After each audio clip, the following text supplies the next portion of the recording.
One of the challenges I think of a sales leader is creating a culture of honesty. Here's what I mean by that.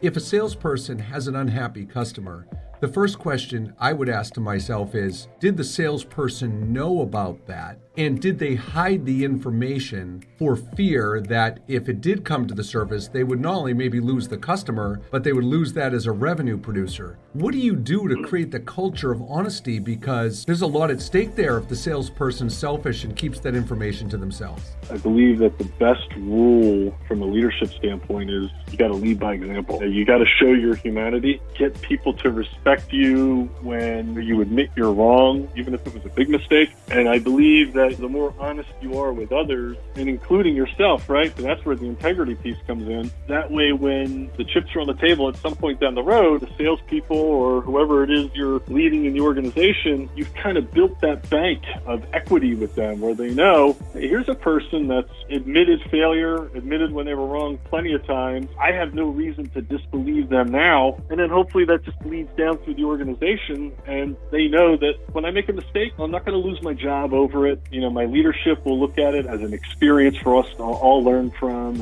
and it's just better to kind of fess up when something happens. If the assumption from the salesperson is that if you are forthcoming and truthful about the customer being unhappy, and the salesperson defaults to the worst possible scenario that they're going to lose the customer, the question I would ask the salesperson is, I would say, well, why do you think that's the solution that would be put in place? When you talk about building a bank of equity, if that pattern has not existed with your boss as a sales leader, but yet we know, Robert, people are irrational all the time. So even if that's never been their experience with you, it may have been their experience with the past boss when they were forthcoming, right?